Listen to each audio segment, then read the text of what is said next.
Hello, my name is Francis Conrad, and I help people to live the life that they love. And today in this video, I'm going to talk about change. Change is something that's very relevant today. So many of us are, saying in one version or another that it seems like everything it's escalating. If you look at the amount of change in our lives, just by focusing on technology, look at the phone, how much it's changed in the last couple of years. Look at the computer. Look at how cars are changing. They're now driving themselves. They're being, powered by electricity rather than gas. Well, this isn't just technology. It seems like the whole world is shrinking through the internet, that we have access to each other and to a pace that allows change to speed up in ways that would have been unbelievable in the very recent past. So when we talk about change, I'm focusing on something that's relevant because I think it's so much a part of the world that we live in. And yet the reason that we need to look at this is because it's easy to find ourselves being passed by and not a part of this escalation, not a part of this growth and change and expansion.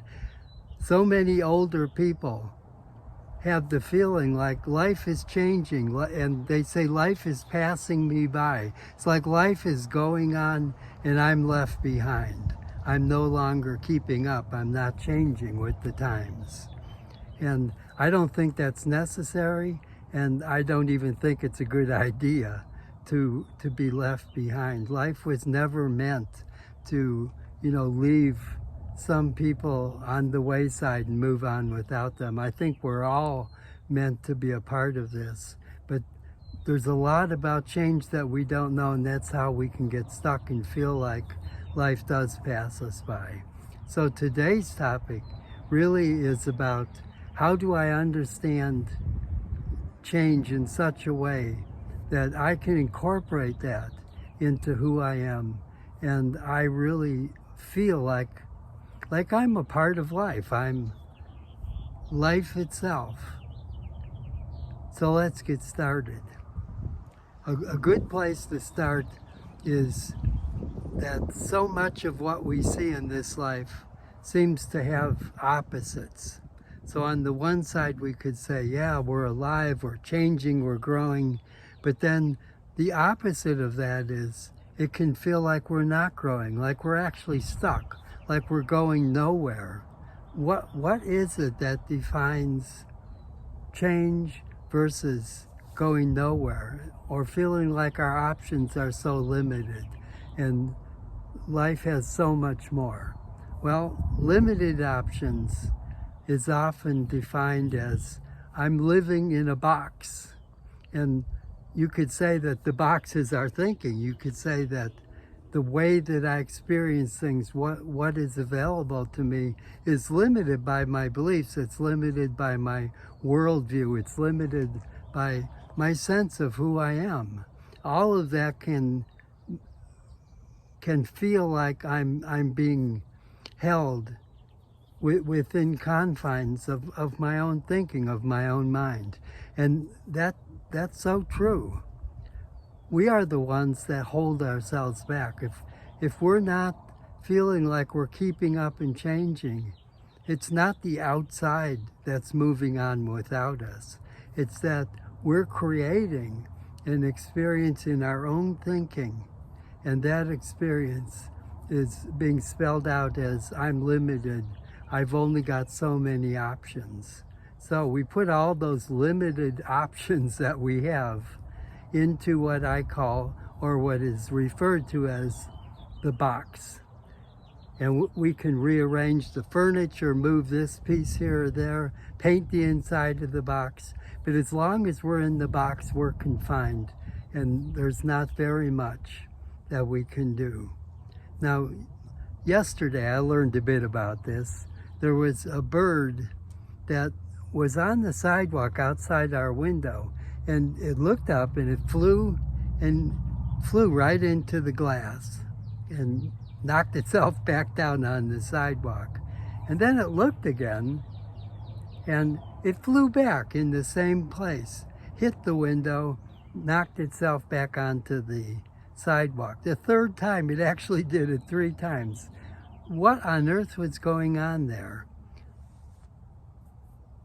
Well, that bird, I'm going to define, and it's something that's a part of us too, but let's say that that bird represents being a free spirit.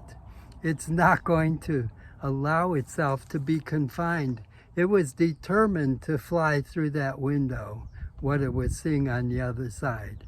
And I think that's the way we can become when we feel that we're limited, is that part of us that's a free spirit wants to fly out, but it hits against our own thinking, it hits against our beliefs, and our box confines it. So what does it do? It flies again, but it frustrates itself, and eventually it might give up and just say, all the possibilities I want, they're out there, but they're not available to me.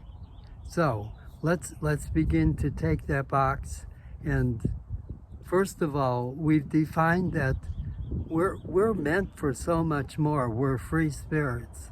And when we feel that confinement inside the box, a part of us just wants to fly free and wants to break loose. And a part of our brain, our thinking, doesn't allow for that. And so it traps us in our own box. And we can then waste a lot of time knowing that there's so much more available to us. Well, that box in this case now is no longer just a box that houses what I believe and think. Now it's become a prison. And what does it hold the prisoner back from? Everything that's around, everything that's outside the prison. We become prisoners in our own life. And it's interesting because what I'm thinking is that how many times do we talk about growing older? And that sense is that, you know, the older person gains wisdom, and that the older person is somebody who, you know, has so much to share and to, you know, contribute. But I think this can be so deceptive, because often what's going on is that the older person is basically becoming less and less free. The older person is that person who holds back and feels like they can't do as much as they used to. And so they limit themselves. And so maybe the deception is that we are not really growing as we get older, but the opposite, that our tendency, if we're not careful, our tendency as we get older is that we would basically confine ourselves, and we become experts at what's inside of our box, and we feel that that's what we have to contribute. But what I'm saying is who we are, no matter what our age, is that free spirit. And that free spirit will never, ever feel comfortable in the cage. Like if that bird were in a cage, it wasn't designed to be in the cage. Well, no matter what age we are, whether we're young, middle-aged, or older aged, we were never designed to be in a cage either. So our contribution as we get older has nothing to do with what it is that is inside of our limited perspective. It's really the freedom that we have to express and to live spontaneously, free spirits. And I think that when we are free like that, then we're no longer deceiving ourselves. And our contribution to all those around us, and, you know, to future generations as older people, whatever, our contribution is our ability to fly free. We give ourselves permission to bring possibilities wherever we go, so that no one has to feel like, they're limited by their own prison, by their own box. And we can hold that, and that makes us a true part of reality, a true living reality. And rather than life passing us by, we're at the leading edge. We're the ones who are at the frontier, who are representing possibilities that are really valuable to the life around us. And none of that comes from within our box, within our limited way of thinking. It all is a representation of possibilities that only the free spirit is able to access, because only the free spirit is outside of the confines that we put on ourselves. Now, there's like a number of significant ways that we confine ourselves, but there's also ways that we can break free of that. So what is it that we want to break free of? I'm going to say two of them that are very significant. One is our culture. We share limiting beliefs, lifestyle expectations. We live by rules that are not conductive of freedom, that do not give us access to more and more possibilities. All culture tends to limit and confine people, and to the extent that we feel like we've got to live up to the rules of the culture, to the extent that we feel like we've got to be a certain way in order to belong or to fit, to that extent, we're limiting ourselves. And what I'd like to suggest is the absolute opposite of that is the only real lifestyle that represents us at our fullest. So culture and all the rules within our homes, our communities, the way we are expected to act, all of that is a limit when it's holding us back from the possibilities of really looking at things in a new way and being a free spirit. Now, the other thing that's maybe even more difficult to deal with, because it's closer to home, is that over time as we grow, we become more and more solidified around a very specific personality and identity, and we start to say, this is me, this is my identity. And that identity then is a box. It's a prison that we've put ourselves in, because we have access and we have the possibilities of living a full life beyond any constriction. And identity, personality are just illusions that, again, we create them in our mind, and then we act like as if this is who I am. So what I'd like to suggest today is that it's not our identity or our personality, our own individualized way of limiting ourselves, and it's not the culture which limits us with its rules and expectations. It's getting out of that, getting away from that into a different reality that really frees us. That's what the bird in us, our free spirit wants. It wants to fly. And so I'm going to tell you a story. Back when I was in high school, I belonged to a combo. I think we were really good. We played a number of different types of music, both music that would be background when people would be, let's say, socializing and eating a dinner, but we also did dance music.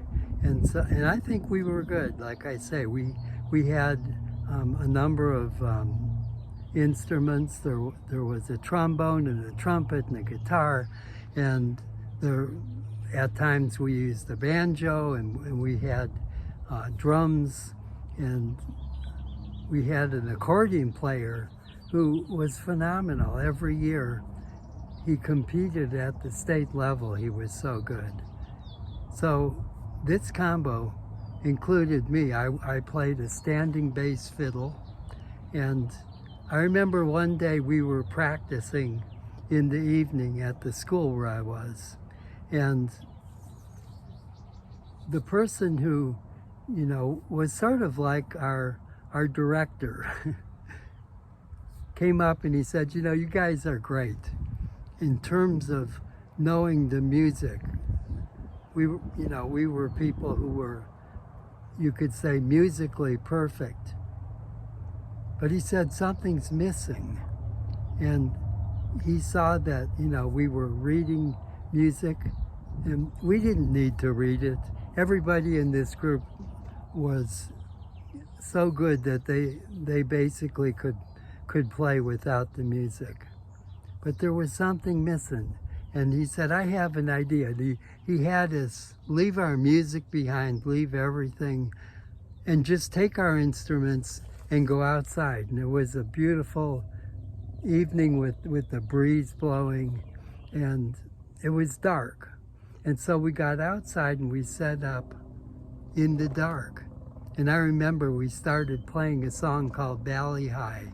And as the trombone player slid those notes, it was like the music was being carried away on the breeze.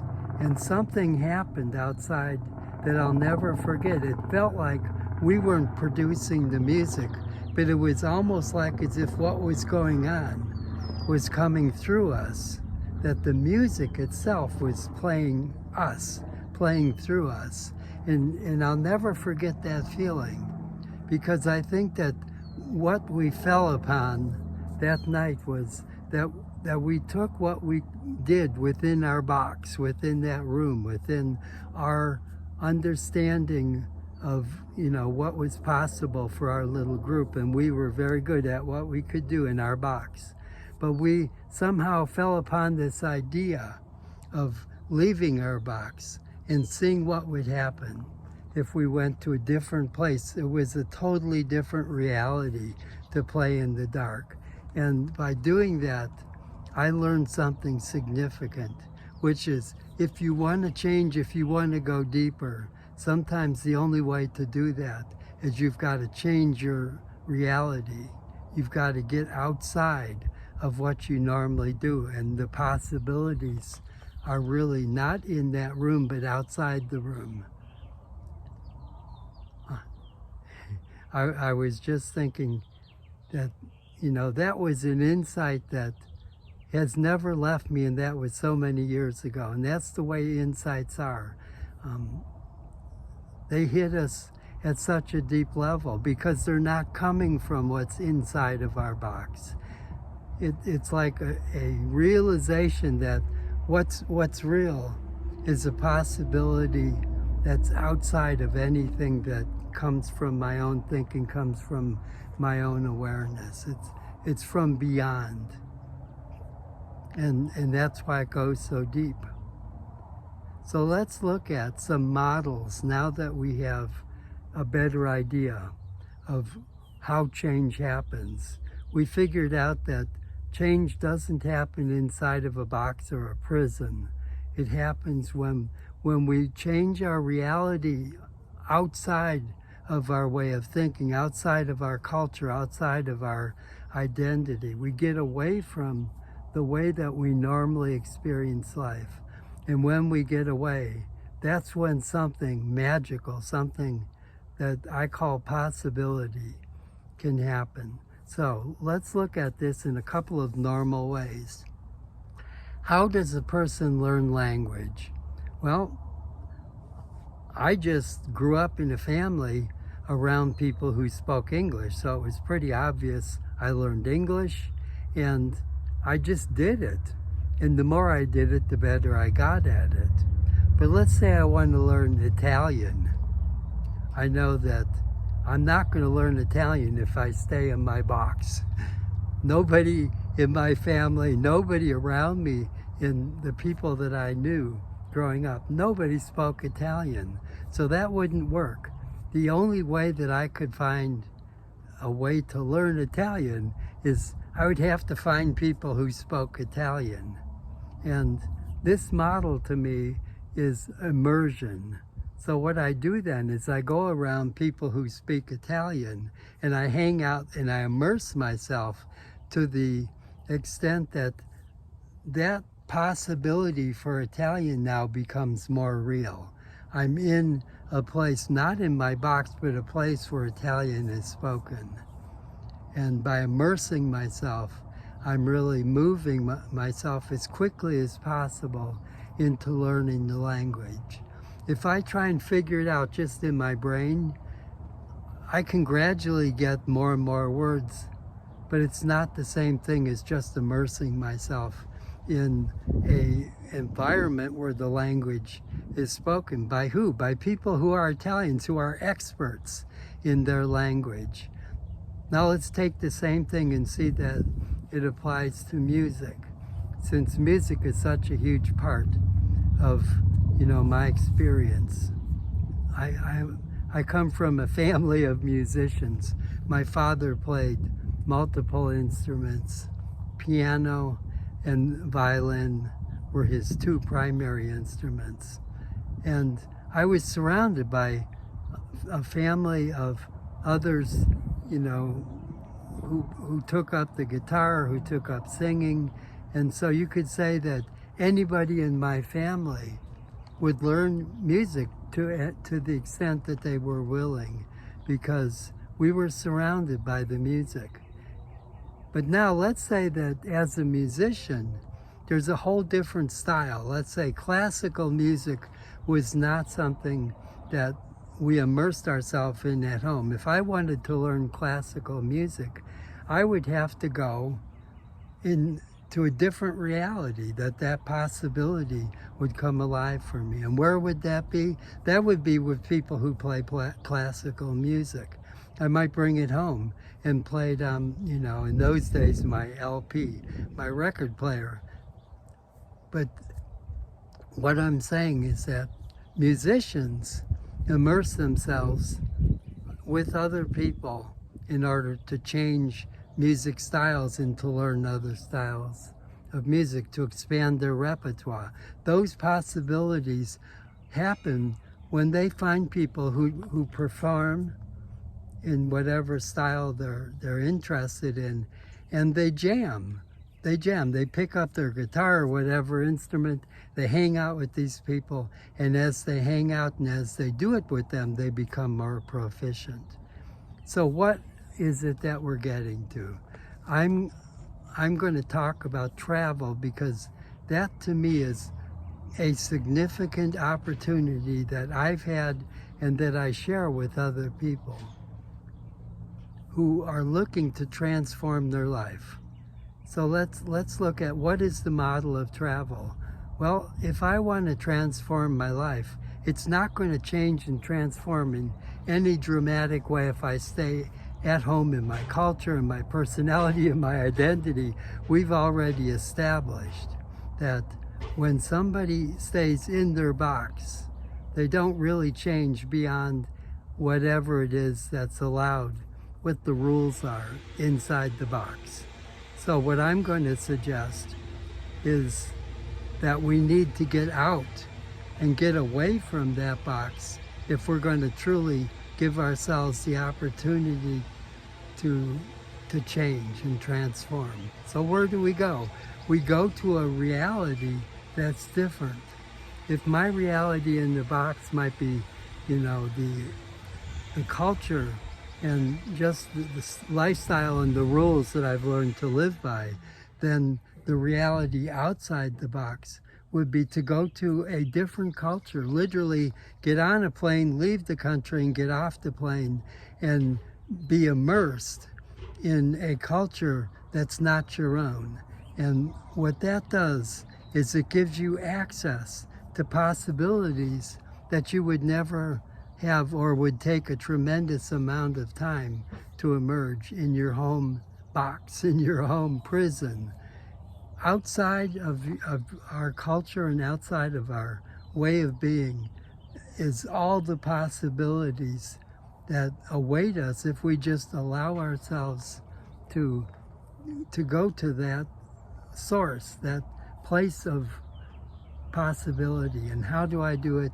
I travel.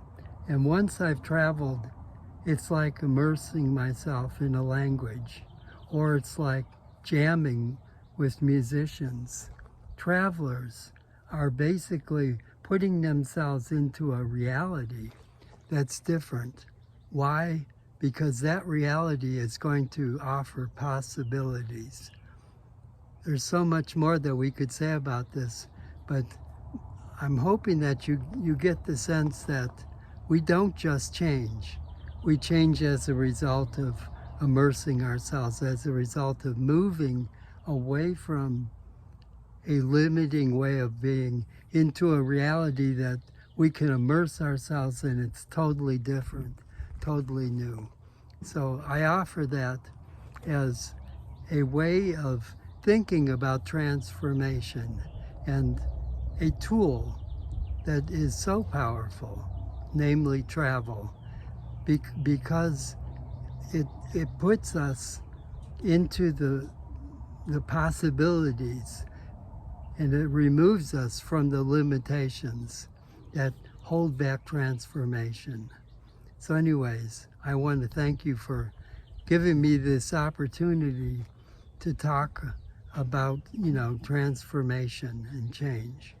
To me, once we're able to change and transform, it's because we've immersed ourselves, and on a fairly regular basis, we allow ourselves that luxury of leaving what's familiar so that we become a part of change in our world. The world is not passing us by. We're actually keeping ourselves on our spiritual toes, and we're feeding our free spirit. And so to that, I want to, I want to welcome all of you to join in this incredible opportunity that we have in life. Thank you for listening. Definitely give me feedback in a sense of, that you liked it, so that as I continue to make videos, I'm able to focus on topics that are really transformative and of interest to more and more of you. So thank you, and truly live the life that you love.